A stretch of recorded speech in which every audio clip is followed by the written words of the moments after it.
अब ईरान का ऑर्डर भी आ गया कि फौरी तौर पे जितने भी जहाज यहां पे मौजूद हैं, खासतौर पे रसूल खैमा के इलाके में, वो दुबई की तरफ चले जाएं और यहां से जितना फासला बढ़ा सकते हैं बढ़ा लें, यहां से हम अपने लंगर उठा के दूर चले जाएं। ईरान ने यह वार्निंग जारी की है क्योंकि ईरान को लगता है कि यहां पे लड़ाई हो सकती है। अच्छा, इसमें ये जो है वो एक्सपर्ट्स ये कह रहे हैं कि मुमकिन है कि ईरान अमेरिकी जंगी जहाजों पर वापस फायरिंग करेगा और ट्रंप उसको जंग के जवाब के तौर पर इस्तेमाल कर सकता है। अब ईरान ने जो कहा, बहरी जहाजों को बाकायदा जो वार्निंग जारी की, जो सुनी गई है कप्तानों की जानिब से, यह बताया गया मुख्तलिफ जहाजों के, और जो इतलात मिली हैं इनमें उनको जहाजों को लगनंदाजों से हटाने की हिदायत की गई है। हमारे क्लाइंट जहाजों ने तस्दीक की है कि रसूल खैमा और दीगर इलाकों में जो करीब जहाज मौजूद हैं उन्हें यह वार्निंग दी गई है कि वो फौरी तौर पर, और उन्हें कॉल मसूल हुई है, फौरी तौर पर लंगर उठाने और अपने जहाजों को दुबई की तरफ ले जाने का हुक्म दिया गया है। साथ ही यह भी इंतबाह किया गया है कि अगर उन्होंने तामील ना की तो नतायज की जिम्मेदारी उन पर होगी। ये अब ईरान ने भी इसके ऊपर सख्त पैगाम दिया कप्तानों को, यहां से निकल जाओ। इतलात यह है कि अमेरिका ने बहुत सारे जहाजों को कायल कर दिया है, बहुत सारी कंपनियों को कायल किया है कि आप एक साथ निकलें, ईरान आप सबके ऊपर अटैक नहीं कर सकता, हम आपकी फौजी मदद करेंगे, और उसके लिए बहुत सारे हथियार रीजन में पहले से मौजूद है। तो क्या अमेरिका अब एक बड़ी जंग की तरफ जाने लगा है ईरान के साथ? आज का दिन बहुत इंपॉर्टेंट है। आप ये वीलॉग 9-10 बजे के करीब सुन रहे हैं तो ये डेवलपमेंट का टाइम है। हम दूसरे वीलॉग में आपको बता पाएंगे कि एक्चुअली यहां पे हो क्या रहा है और होने क्या जा रहा है। ईरान ने इस पे जो स्टेटमेंट जारी किया, जरा वो आप देख लें।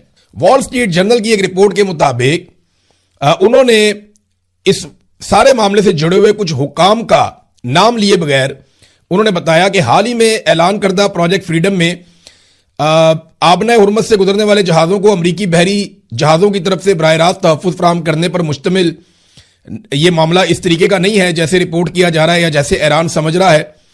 उन्होंने कहा जनाब कि यह ममालिक इंश्योरेंस कंपनियों के लिए इस मुतनाज़ समुद्री रस्ते से महफूज गुजरगाह को मरबूत करने का एक फ्रेमवर्क है। अब यह रिपोर्ट कुछ और बता रही है। वो ये कह रही है कि यह इसलिए नहीं है कि यहां से अमेरिका ताकत के बलबूते पर निकालेगा, वो ये कह रहे हैं अमेरिका सिर्फ गाइडेंस दे रहा है। लेकिन डोनाल्ड ट्रंप का जो ट्वीट है उसको आप जब पढ़ें तो आपको ऐसा लगता है कि जैसे वो ताकत के बलबूते पे काम करेगा, और उसने वार्निंग भी दी है। ईरान ने आपने हुर्मत में किसी भी अमरीकी फौजी कार्रवाई के खिलाफ डोनाल्ड ट्रंप को खबरदार कर दिया है। सदर ट्रंप के इस ऐलान के जवाब में कि अमरीका आपने हुर्मत से तजारती जहाजों की रहनुमाई करने का इरादा रखता है, एक ऐसा ऑपरेशन जिसे सेंटकॉम गाइडेड मिसाइल डिजास्टर्स और 15,000 फौजी एहलकारों पर मुश्तमिल बताया जा रहा है। यानी इसमें जो अमेरिकन मिसाइल्स हैं वो भी इस्तेमाल होंगे, इसमें 15,000 अमरीकी मरीन्स हैं उनको इस्तेमाल किया जाएगा। एक सीनियर ईरानी ओहदेदार ने ड्रॉप साइट न्यूज को बताया कि ईरान की क़यादत आबना हुर्मत में मौजूद हालात को तब्दील करने की किसी भी कोशिश को मुस्तरद करती है और भरपूर जवाब देगी। ईरानी ओहदेदार ने कहा कि ट्रंप के इस इकदाम का बुनियादी मकसद ईरान को तसादुम की तरफ पहला कदम उठाने पर उकसाना है। यह वही बात है जो एक्सपर्ट्स भी कह रहे हैं। नंबर 1, डोनाल्ड ट्रंप ने कहा कि हमारी जानिब से मुहासरा खत्म, तमाम जहाजों को हम इंसानियत की बुनियाद पे यहां से निकालने वाले हैं, हम जहाजों की मदद करेंगे, ईरान बीच में ना आए। यह है जी सादी बात। दूसरी जानिब से ईरान ने जितने जहाज आसपास मौजूद थे उन सबको हुक्म दिया कि आप ये एरिया फौरन छोड़ दें क्योंकि यहां पे कोई शरारत होने वाली है, अगर आप यहां पे रुकेंगे तो जिम्मेदार आप खुद होंगे। तीसरा, जो एक्सपर्ट्स हैं वो ये कह रहे हैं कि अमेरिका की कोशिश है कि ईरान लड़ाई में पहल करे और उसके बाद कोई बड़ी लड़ाई की जाए। चौथी अहम बात यह है कि खित्ते के अंदर जिस बड़ी तादाद में हवा में ड्रोन्स और तैयारे इस वक्त मूव कर रहे हैं और जितनी बड़ी फौजी और हथियारों की नकलो हरकत हो रही है, उससे ऐसा लगता है कि अमेरिका इसको लड़ाई के एक जवाब के तौर पर इस्तेमाल कर सकता है। और आखिरी चीज जो ईरान ने स्टेटमेंट दिया और उन्होंने बताया कि 15,000 फौजियों से और मिसाइल सिस्टम्स के जरिए से अगर आप ये करने जाएंगे तो ईरान ऐसी किसी भी कोशिश को मुस्तरद करता है जो मौजूदा हालात को तब्दील करे आबनाए हुर्मज़ में। ईरानी ओहदेदार ने कहा कि ट्रंप के इस इकदाम का बुनियादी मकसद ईरान को तसादुम की तरफ पहला कदम उठाने पर उकसाना है ताकि कशीदगी बढ़ाने का बहाना मिल सके और वो ईरानी इकदाम के जवाब में मजीद फौजी कार्रवाई को जवाब दे सके।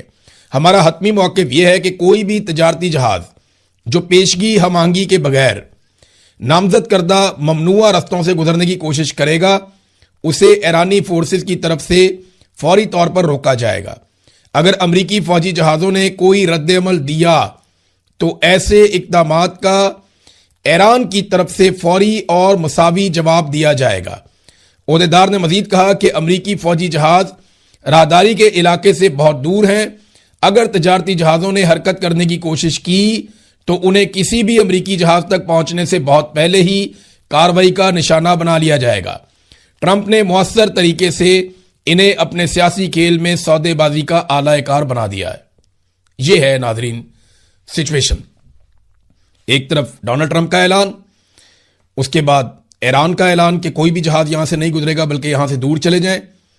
फिर जो इंटरनेशनल रिपोर्टिंग हुई है उसमें यह दावा किया गया कि यह वैसा ही कुछ लगता है जैसा 1964 में हुआ था वियतनाम के करीब, और वहां पे भी एक छोटे से तसादुम को बहाना बनाकर एक ऐसी जंग शुरू कर दी गई जो अमेरिका के लिए डरावना ख्वाब बन गई। तो क्या अमेरिका यहां पे भी उसी नौयत की एक जंग छेड़ने जा रहा है जो कई सालों तक जारी रह सकती है? क्योंकि जंग शुरू करना तो आसान है, उसे खत्म करना उतना आसान नहीं होता। वहां पे अमेरिका के जो है वो बहुत बड़ी तादाद में न सिर्फ फौजियों का नुकसान हुआ था, साजो सामान का नुकसान हुआ था, बल्कि तारीख में वो पहली ऐसी जंग थी जो अमेरिका बुरी तरह हार गया था। एक और भी चीज रिपोर्ट हुई है कि एक बड़ा जहाज है, तजारती जहाज, और ये बरतानिया से खबर रिपोर्ट हुई और इसमें दावा किया गया कि उसके ऊपर कुछ छोटी कश्तियों ने अटैक किया है और उसके ऊपर फायरिंग भी की गई है। ये खबर बिल्कुल वैसी खबर है जो 2 अगस्त 1964 को अमेरिकन मीडिया पे चली थी और वेस्टर्न मीडिया पे ये खबर चली थी 2 अगस्त 1964 को, कि छोटे जहाजों ने एक बड़े जहाज के ऊपर अटैक किया और वहां पे फायरिंग का तबादला हुआ। बिल्कुल वैसी खबर आज यहां पे भी छपी है कि छोटी कश्तियों ने, छोटे जहाजों ने अटैक किया एक तजारती जहाज के ऊपर, लेकिन कोई नुकसान बड़ा रिपोर्ट नहीं हुआ। अब इन चीजों को बहाना बनाकर अगर जंग शुरू की जाती है तो सूरत-ए-हाल काफी ज्यादा बिगड़ सकती है। नाज़रीन, पाकिस्तान ने पूरी कोशिश की है कि कुछ ना कुछ करके ये जंग जो है वो खत्म हो जाए। ये जंग आगे नहीं बढ़नी चाहिए क्योंकि पाकिस्तान की गवर्नमेंट के ऊपर, पाकिस्तान की एस्टेब्लिशमेंट के ऊपर बहुत ज्यादा दबाव है। एक तो दबाव उनके ऊपर अरब ममालिक की जानिब से आएगा अगर अब दोबारा जंग शुरू होती है कि आपको हमारे साथ खड़ा होना पड़ेगा ईरान के मुकाबले में।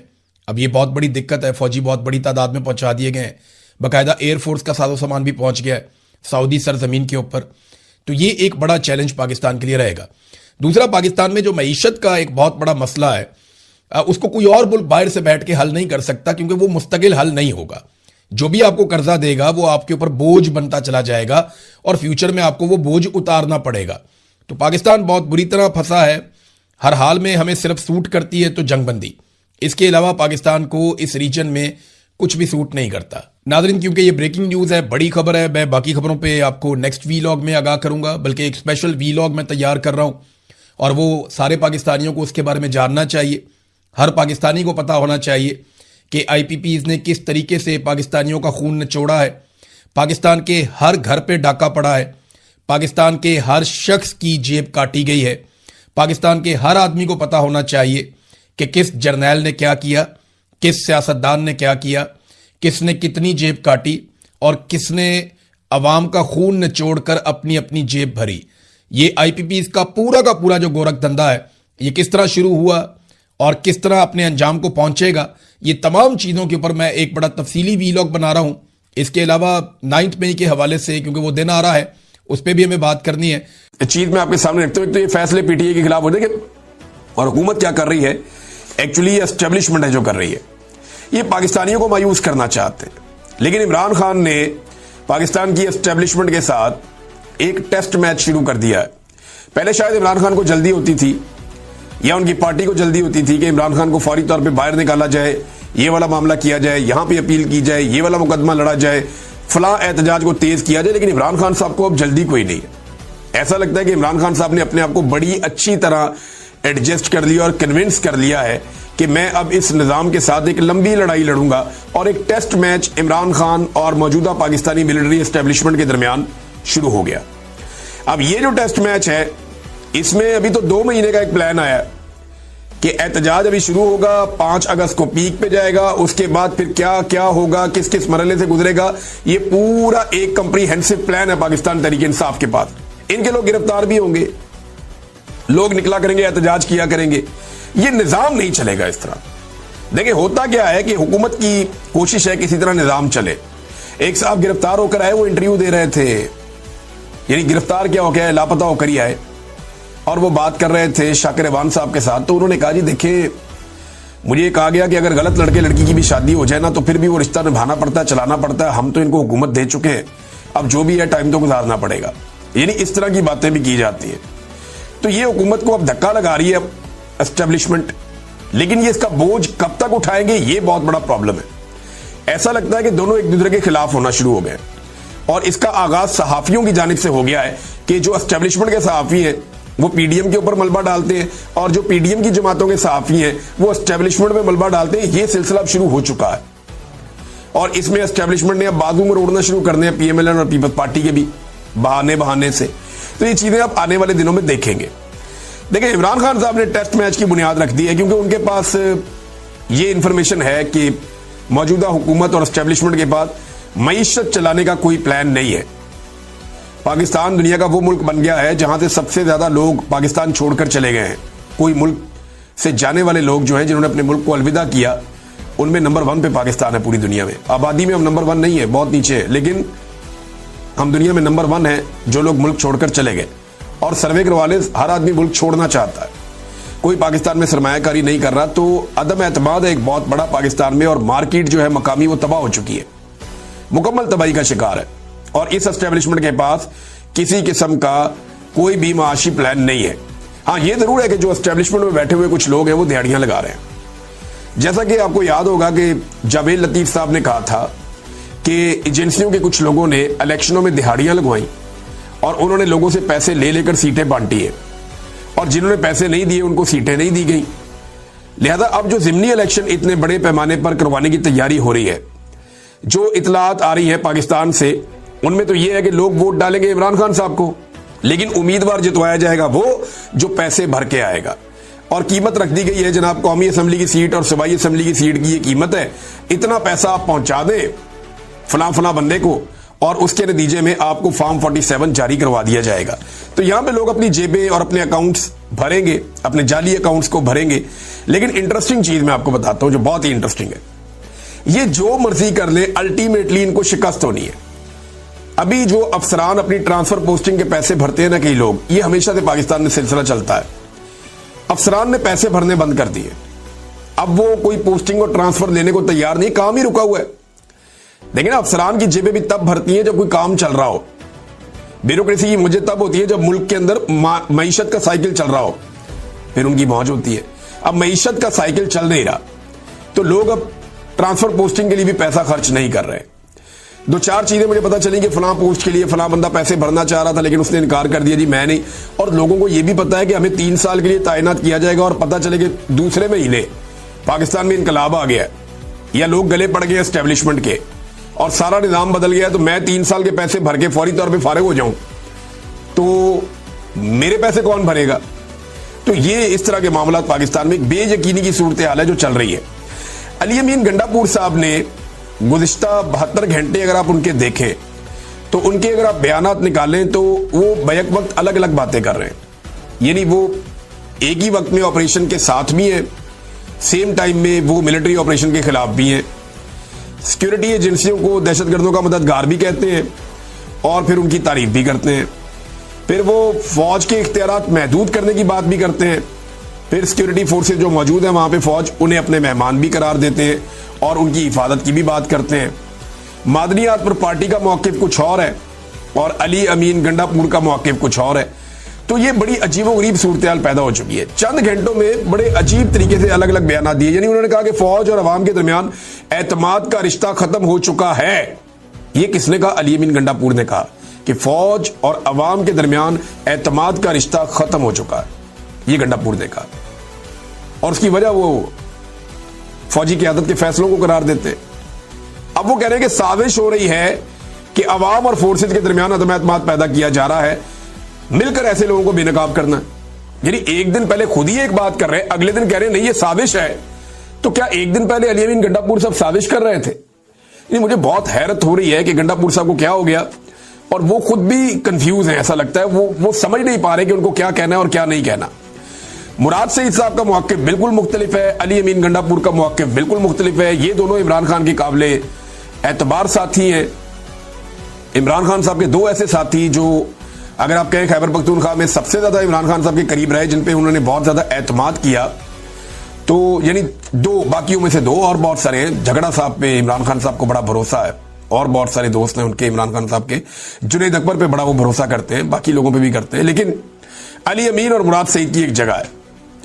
अब मुराद सईद बिल्कुल एक डिफरेंट लाइन लेते हैं, अली अमीन बिल्कुल एक डिफरेंट लाइन ले रहे हैं। दोनों का जमीन आसमान का फर्क है। लेकिन इमरान खान साहब का मौकिफ जो है वो मुराद सईद के मौकिफ के करीब तर है। मुराद सईद ने कहा, मेरे पाकिस्तानियों, आपको अंदाजा नहीं कि मार्टर गोलों, गनशिप, हेलीकॉप्टरों और ड्रोन्स के साए में अमन की आवाज उठाना कितना मुश्किल है। बंदूक की नाली के सामने अदम तशद्दुद का नारा बुलंद करने के लिए कितनी जुर्रत दरकार होती है। बाजोड़ के अमन के लिए निकलने वालों को सलाम। अमन के लिए मुत्तहिद करने वाले बगैर इश्तिहार और बैनर पोस्टर के मुहिम कैसे चलाते हैं। जब रियासत ही अमन के बजाय जंग का फैसला कर चुकी हो तो फिर जंग रोकना और अपने घर बचाना कितना मुश्किल टास्क है। इसलिए आप सबसे दरखास्त है कि अमन का साथ दो, और जो साथी ये मुश्किल तरीन काम कर रहे हैं उनकी आवाज बनो। अगर ये कामयाब हो गए तो इनकी कोशिश आपके घरों को भी इस आग से बचा लेगी जिसकी तपिश ने हमारे घर राख कर दिए थे, तो झुलसे आपके आंगन भी थे। ये उन्होंने बताया कि जिरगों का क्या मामला है, और इससे पहले कौन कौन से तरीकों से लड़ाइयां पाकिस्तान के ऊपर मुसल्लत की गई आवाम के ऊपर, और अब किस किस तरीके से जिरगों का उन्वान देकर क्या क्या हरकतें की जा रही हैं, और सेफ हाउसेज के अंदर किस तरह 5 अफराद ने मिलकर मीडिया को जिरगे के टिकट जारी करवा दिए कि जनाब जिरगा हो गया है। तो अमन तहरीक के ऊपर उन्होंने जोर दिया। फिर उन्होंने कहा कि लाखों लोगों की मौजूदगी में बीच चौक गूंज रहा है जो बयानिया है अवाम का कि ऑपरेशन नामंजूर, डॉलरी जंग नामंजूर, वसाइल पर कब्जा नामंजूर, नया तजर्बा नामंजूर। कौम नोट कर ले कि जो है कौम को अब ये कोशिश करनी पड़ेगी। मुश्किल तरीन हालात में हमने तहरीक चलाई है और अभी तहरीक चलानी है। साथ उन्होंने कहा कि इमरान खान का मौक़िफ़ वाज़ेह है कि उनके नाम पर आपको वोट मिला है, इसलिए वाज़ेह तौर पर बता दूं कि अमन पर कोई समझौता नहीं, कौम पर कोई समझौता नहीं।